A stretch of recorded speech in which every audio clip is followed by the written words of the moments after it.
Greetings all, this is Hairy Nick. How's everyone going? And welcome back to the Hangar Bay, our weekly show where we talk about your submitted X-Wing lists. Now you guys might be wondering, where is Justin today? The truth is, I've actually already recorded this video with Justin about a week ago, and in that time we had a bit of a spanner thrown in the works by FFG, because this week, surprise surprise, we're talking about the Upsilon class shuttle, and just 2-3 days ago we had an emergency points change. So I thought I'd quickly mention that one of the lists that we ended up talking about actually doesn't work anymore, and I've decided to cut it. So hopefully this video doesn't come out too short. But we have nonetheless spoken about the majority of these pilots, and I wanted to re-record this intro so we could actually talk about the points change a bit more in depth and talk about why it's very, very relevant on the Upsilon class shuttle. Now, the points change eliminated a particular strategy with this shuttle that ran 3 of them, which allowed you to deploy with Lieutenant Dormits 2 of your Upsilon class shuttles much closer to your opponent's ships, being that you can deploy Lieutenant Dormits just a little bit near the table's edge, so it's in that range 1 band on your side, but then a full range 2 in front, 2 more Upsilon class shuttles, which can then engage your opponent's ship in the first round. You were also able to do this at Initiative 6, meaning you could pretty much react to any placement that your opponent did, meaning that you're always headhunting their most powerful target first. The reason why this was a problem with the Upsilon is because, well, if you have a look at the card and appreciate what FFG are trying to do in terms of design with this ship, is it's a stats monster. It has a lot of hull, it has a lot of red attack dice, but its dial is pretty bad. Actually, it's not awful considering it's a shuttle, because it does have the full square of turns and banks and straights, and that's always something that you shouldn't ignore. But nevertheless, the movement is heavily restricted by red moves and there are no special maneuvers. So once you get behind this thing, it is very difficult to take on aces and brawlers and all that kind of stuff. And by messing with the deployment in the way that Lieutenant Dormits and the hyperspace tracking data did, you could remove almost all of that downside and essentially just take off one of your opponent's ships in the opening round of combat. And I just wanted to make sure that we spoke about this before we dived into these lists, because I really don't want to make the Hangar Bay a sort of thesis document on sort of powerful lists and how to beat them. I am actually thinking of making a separate video series about that, so look, when that comes to happen, it will. But in the Hangar Bay, I really do want to make a point of talking about different ways to build out ships, different ways to experiment with them, and what we've seen from the hair of metadata we've seen since the points change, that despite the fact that the Upsilon class shuttle can no longer effectively be flown as a 3 of, although I say that with trepidation because you can still do it, you just can't eliminate your opponent's agency to outfly you in that first round, which is very important, and I think it will keep it out of top tier play. But it's still very effective as a support ship alongside your quick draws, your Kylos, your TIE FOs and all that kind of stuff. So look, I don't think this is an unfair nerfing, and I won't go into any more detail about this. If you guys are interested in the conversation about this, I actually made a video on this just the other day, so click the annotation up here if you want to see that. In the meantime, please enjoy the submitted list that me and Justin spoke about. We have a couple of lists by our patrons here. First of all, this one by zybscott. Thank you, zybscott. Thank you for your support. Welcome to the Patreon Discord. And let's talk about this list. Yeah, so we've got Blackout with Trick Shot and Pattern Analyzer. Quick Draw with Fanatical and Special Forces Gunner. And Stridon with Perceptive Copilot. Cool, so there's no way to abuse Stridon's ability beyond the fact that he can just coordinate up to range 3. Yeah. So we've not included hyperspace tracking data or general hux, which is kind of a way of extra capitalising on Major Stridon. Yeah. I don't actually really care. I think it's fine without. No, I think I'd rather Perceptive Copilot than Hux with this build anyway. Yeah, it's pretty decent. I mean, you're not likely to have focus results on defense. It still is not irrelevant. It means you can focus and just fire with a bit more power. That's decent. I actually would consider Captain Phasma for a bit of a discount and a bit of stress control. Yeah. I do like that alongside aces, and I think that's absolutely in the conversation. If we save another 3 points, are we looking at... No, we're not looking at Kylo. We don't have enough points to invest in Kylo on the silencer. I think that's fine, to be honest. Blackout, it's an interesting one. You talk about Blackout. Yeah. I used to love Blackout. I really did. You loved him before he came out. I was playing him back when this all came out in December. I tried him for a good couple of months, and eventually I moved to Kylo when he got cheaper. And I have been enjoying Kylo so much more. Yeah, I've played against you several times, a few times with Blackout. Just recently with Kylo and Hate. Yeah. It is such a increase in power level. It's really annoying to fly against. So many more turns. Blackout is so dependent on some very niche flying and positioning. Yeah. It's so easy to counterfly. That's what I've discovered flying against you. Yeah. Not only that, with the 3 green dice, if you roll two blanks, or even 3 if you're really unlucky, he disappears quickly. Yeah, it's a little bit rough. An investment at 64 points, 71 ship total here. I actually would consider Fanatical over Trickshot, and then just treat him like an Initiative 5 silencer. Which is essentially what he is in his worst case scenario, which actually isn't a bad thing. No. I think that's absolutely fine. You don't have the points to invest into Kylo. Quick Draw is awesome. Fanatical Special Forces Gunner, like that's all you need. It just sits there, yep. It'd be really cool if we could invest some points into a shield upgrade, but we don't really have the points to spare here. It's 6 points. Yeah. Shaving points elsewhere. Look, you'd be massively downgrading Blackout or Strident or something. No, and that's not what you want. I think it's fine without shield upgrade. I think that's the one thing you cut. If we look at all the Special Forces Gunner Fanatical, more efficient for sure. I was thinking if you change Perceptive Pilot to Phasma, you could then put on a fire control system. Yeah, that's actually a really cool idea. Yeah, I dig that.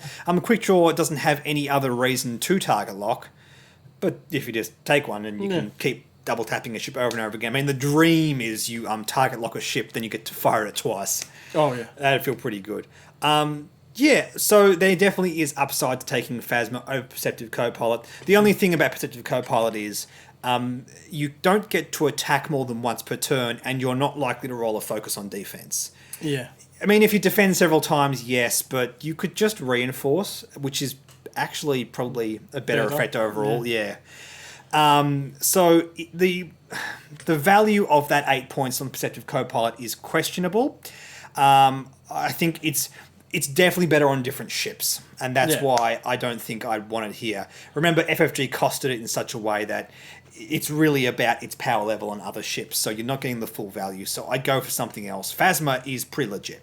I really do like Phasma moving into this new world, this new meta, post-points change.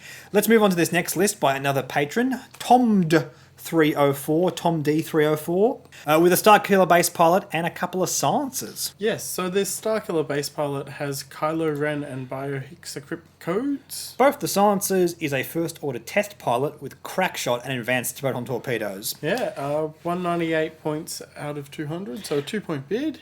Yeah, but that's fine, doesn't matter. These are all low initiative dudes anyway. So I'm looking at this list, and I think what we're going for here is maximum upside with Kylo Ren. You use the action, you chuck on, I'll show you the dark side onto an enemy ship, and you hammer that ship with first order test pilots. Yeah, and you just sit there going advanced torpedoes or using the crack shot. Yes. Now, the only issue with this I have is first order test pilot and the silence is relatively low initiative. Initiative 4. Initiative 4 is definitely better than 3 or 2 or 1 or whatever. I'll concede that, but it's 65 points on a relatively fragile platform that can die if it's focus fired. Fours are bad. I say bad. They're not. I know what you mean. Like, they're not playing around ace territory. Yeah. I mean, it's actually incredible, the difference between initiative 4 and 5. And what are we looking at if we want to get Blackout? Oh, it's another 6 points. So yeah, we're not getting there. No, we're not getting there, unfortunately. And that's I'm looking at advanced proton torpedoes, and I'm worried. I'm worried that your opponent will just outfly you and just deny you that opportunity. And look, opportunity cost and all that kind of stuff. If you take off one of the advanced torpedoes, you can then just put on one proton torpedo on one of them, which probably is a bit more consistent. But then you don't have symmetrical builds. I can understand the desire to have symmetrical builds. I'm like that too. Yeah. I totally get that. Yeah. I kind of like just these guys with crack shot for 59 points. That doesn't feel terrible. What about marksmanship instead? Marksmanship, or that's an idea. Because then you're changing you've got the crits, which are more likely to... Yes, and that actually is more relevant alongside Kylo Ren. I like that a lot, actually. I Yeah. like that a lot. Then we're looking at a 14-point bid if we get rid of those torpedoes. And then we can actually upgrade the Starkiller base pilot. I think that's probably what I'd look at. The risk is that low initiative. Yeah. I don't want to stack points on something that's going to pop because your opponent outflies you. And from that point of view, I'd actually just look at upgrading the Upsilon class shuttle pilot. And I think when you're looking at something, like Tavson, if we can get Major Strident in. If we go Strident and a heavy laser cannon. Strident and a heavy laser cannon on Strident, then we are at a 3-point bid. We don't really care about bids too much. Everyone's at initiative 4. Yep, we're all initiative 4. Yeah. That's kind of exciting. Look, if we get Strident and a heavy laser cannon, 3-point bid, 3 initiative 4s. If you do fly after any of your opponent's ship if they're low initiative, if these like spam rebel lists become a thing, initiative 4 is going to be so powerful all of a sudden. Yeah. Heavy laser cannon is just occasionally you'll throw 5 dice and feel pretty good. Yeah. And I feel like this is leaning more into what you want to do. I am so concerned that those advanced proton torpedoes are just going to lead to feel bad moments. Where a target lock, I don't quite get you in a range. Oh, but I get that. Oh, I don't quite get that focus token kind of thing. Yeah, or if like all of a sudden one turn, like one of them just pops. Yeah, exactly. And you with never the get torpedo on it. Yeah. that is heading towards losing the game because. Yeah. Frankly, losing points is probably the worst thing you can do in X-Wing. Losing points and losing shots. Make sure you have value, you keep shooting. Those are the key things. And advanced proton torpedoes is too risky in my eyes. Look, from a casual point of view, though, it's a lot of fun using Kylo Ren advanced proton torpedoes, just sinking as many dice into your opponent's ship as possible. I still think, though, marksmanship's a better move. Marksmanship over crackshot, absolutely. Yeah. Look, if you're looking at this from a more spiky, casual point of view, just change marksmanship out. I think the more consistent option for tournament play would actually be getting rid of the torpedoes and upgrading your Upsilons to Strident. I think those are some key things you can have a look at here. Yeah. It's a fun idea, though. Not really seeing a lot of lists that abuse the Kylo crew yet. No. And I think that could be a really fun thing to look at moving forward. Yeah, I think once I get my second silencer, I'll give this a go. Absolutely. Tom, thank you for that submission and thank you for your support on the Patreon as well. Really appreciate it. Let us move along to our last list we have for today. This is by Lukas Vanagas. It is Captain Cardinal and some Omega Squadron Aces. Indeed. Nothing on Cardinal. And the Omega Squadron Ace has Fanaticals. I really like just the straight down the line FO build with Fanatical. Yeah. It seems really, really powerful. I've flown against it a couple of times now. It's a damned if you do, damned if you don't situation for your opponent. On Null, I've got Advanced Optics instead. Obviously, it's worth more points than Fanatical. But it's worth considering. Advanced Optics is 4 points. Yeah. Cut down on Fanaticals, you can get it onto the 3 of these guys. It's an idea. Yeah. But I don't think that's what this list is about. No. It's about getting as much value out of Captain Cardinal as possible. Which is interesting. Captain Cardinal, it looks like FFG, tempered his power level by making it that his ability actually switches off after he is near 2 destroyed enemy ships. But until then, while a friendly ship at range 1 to 2 with a lower initiative, which in this list is everything else, defends, perform an attack, and you have the charges, you can reroll a focus result, which is average, but it's on every single offense and defense. So there's a lot of potential upside, and I think a pretty consistent floor. The fact that you're using it so frequently feels pretty good to me. I like these generic FO builds. I've seen it flown with Quick Draw. Yeah. I think Cardinal actually works better than Quick Draw in some ways. It's a very different type of approach. Quick Draw it's not really an ace, but it's a really powerful brawler that can output a lot of damage. But then again, so is an Upsilon. It doesn't really joust as well as something like Quick Draw. Yeah. With this list, though, I don't really think you need the bid. No. Oh, yes, we have 4 points left. Yeah. We were talking about it before. First of all, we were saying, just chuck on Jamming Beam. You just use 4 dice with it. But why wouldn't you just chuck on HLC? I think... Yeah. These guys are all initiative 4 and 3. I mean, it's meta dependent. Maybe for whatever reason at your local shop, everyone is flying initiative 3s and you must outbid them. If they're not, just take an HLC. Yeah. you'll occasionally snipe out 5 red dice at range 2 to 3. That feels pretty annoying. Not the kind of thing you want to fly against. No. I mean, yeah, okay, you're destroying enemy ships with Captain Cardinal. You're switching off his ability. I honestly think, and this is another thing we were discussing before, it's too difficult to try and outfly that. Yeah. You have to pretty much accept the fact that his ability is going to switch off. I can't see realistically you being within range 2 of your FOs and consistently being out of range 3 of the guys they're shooting. Yeah. And your opponent's going to be aware of that too. I think realistically you have to accept the fact that Captain Cardinal has a nice bit of power level, but it's going to switch off after a couple of rounds. And ideally, it does, because that means you're winning the game. You're destroying your opponent's ships. And if they're shooting you back, it means your Fanatical's turning on. I like that the power level of this alters as the game goes on. That's kind of fun. I dig this. Yeah, the FOs are turning on as the game goes by, and Captain Cardinal's slowly switching off. Yeah. So you're actually sort of switching. It's almost like halfway. it's a consistent. Yeah. It's almost like it's nice and consistent. The issue is when Captain Cardinal's thing turns off, there's no more defensive mods, which is annoying, but at the same time, you're just trying to outrace your opponent. I mean, it's a tie. It's got 3 green. Yeah. Yeah, it's not too bad. They've also got evades, don't they? Yeah, they've got evades.